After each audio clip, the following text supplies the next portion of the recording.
Okay, Robert, we have a certain Mr. Chris Barrie here who would like to ask you a question. He's just coming through into the room now.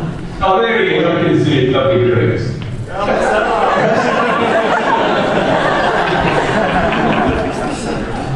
Robert's waiting on you, Chris.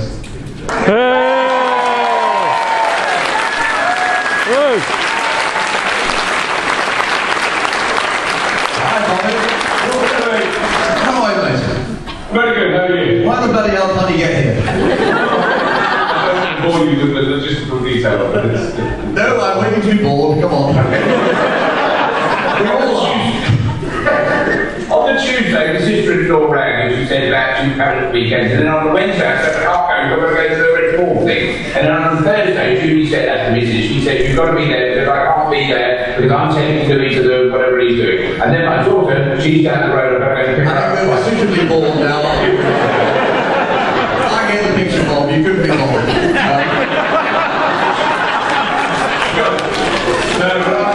I've skyped up, you know. Don't tell me the battery of the electric car was flat.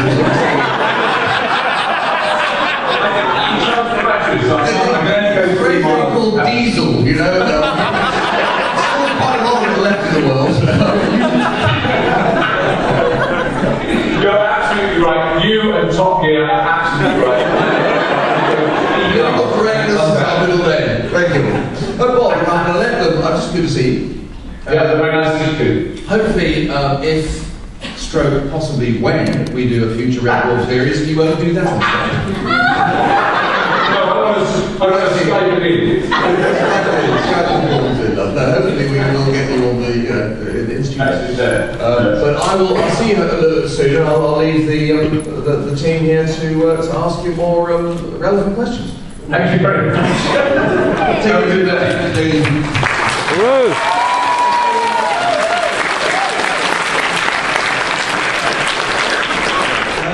What have you got coming up in the future that you can really tell us about?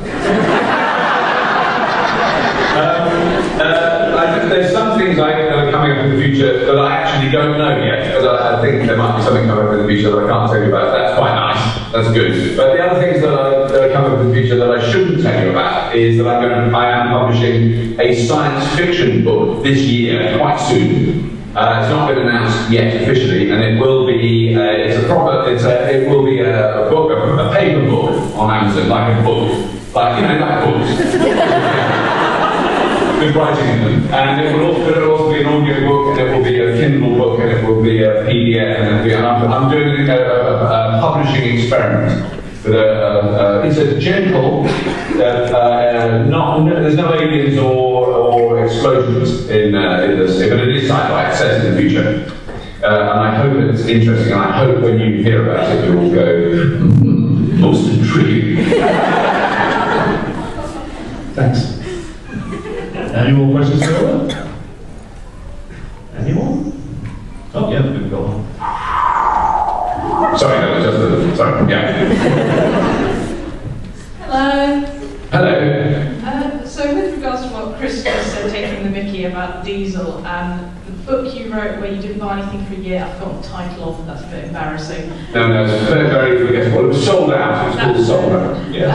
Yes, and you said in there that if Jeremy Clarkson hated something, you automatically loved it. That's slightly worrying, because he might say, yes, anyway, yes, go on. Do you still go by that? I mean, it's a fairly good rule of thumb. I mean, if he said, yes, if he was, so I said if he hates something, I automatically love it. Yeah, but I think it's a fair, he is an extremely neoconservative bully. I think he's very funny. I admire what he does. He makes me laugh a lot. I think he's very clever. But I mean, I don't think I agree with anything he's ever said. But yeah, it is a dangerous precedent to set for yourself. Yeah. And actually, although Chris is absolutely funny, but he's wrong about electric cars. I'll just say that. I can easily drive to Birmingham in my electric car from here without any trouble, but I have to plug it in and recharge to get home. It's not a question, I just wanted to say, spin my nipple nuts and send me to Alaska. I'll try, I'll do my best. It's very difficult. I do find it take my glasses off. I think the headphones are right. Spin my double ups and send me to Alaska.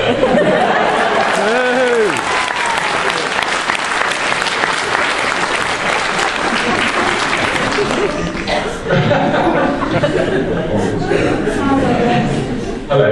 I just wanted to ask, you always seem like you got on really well.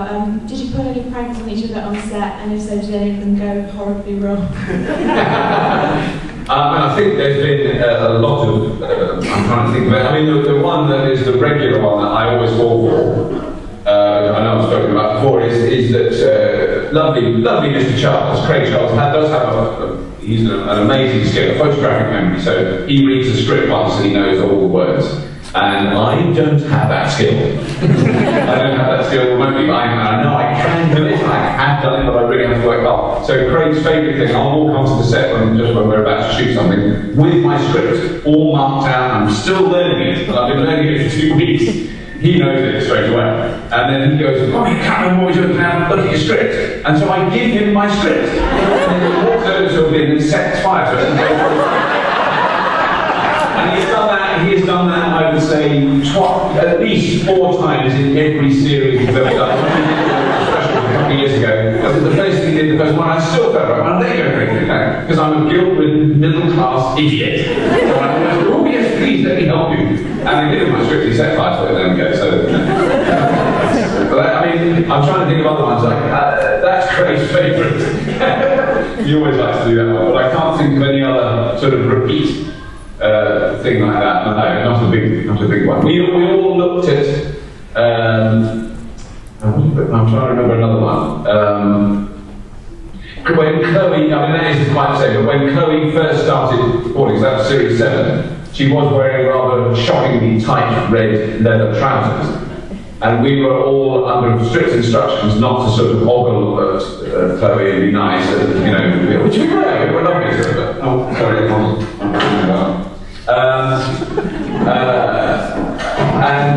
on the first day we were on the set with her, there was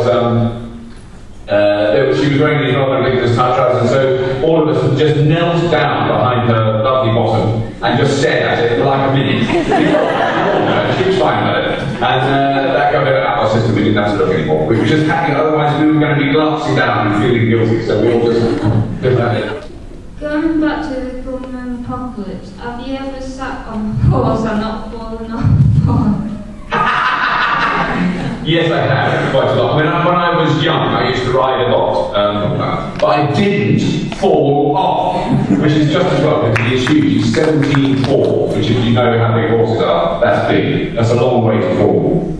Good. So those little ponies we rode in Gundam Apocalypse were trained stunt horses, and those are the horses I've seen. We watched them do it. But you can ride along those horses, pull the reins in a certain way, and they will roll over and throw you off, and they can fall and roll up, and then they'll stand up and run away again. So they were extraordinary. They're like circus horses, brilliantly trained, but they did go fast, as we all discovered as well across that day. But I don't think any of us fell off, actually. I think we screamed a lot. I definitely screamed, as Craig would describe it, like a girl.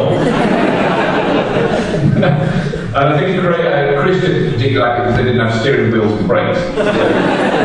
As a Welshman, I have to ask, can you pronounce the first 2 letters of your surname properly? I know that I can tell immediately that you can. My grandfather definitely would have been appalled the way I say it, so I say Llewellyn. Because I'm basically English, there's no point. I was born here, my parents were born in this country, but all my grandparents were very profoundly South Welsh.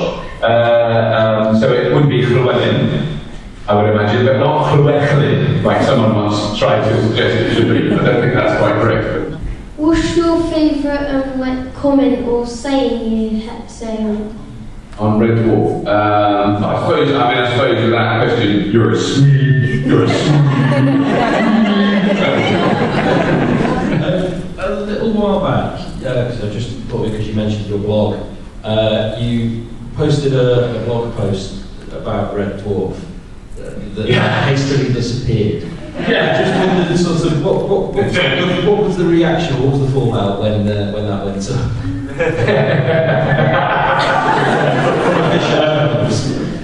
Hi Robert. Hi.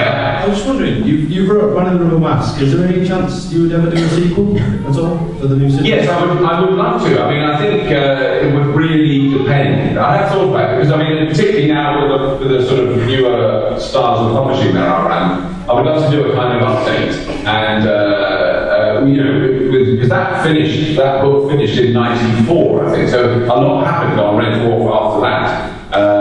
It would be, you know, it would be a great thing to do. Yeah, no, it's definitely thought about it, and also the publisher's rights. You know, because when you have a book published in that form, then you start signing over the rights of the work for a certain amount of time. Well, that's run out, so it's completely my thing now, so I could do it. In fact, I'll say now, yes, I'm going to do an update to the Man in the Rubber Mask.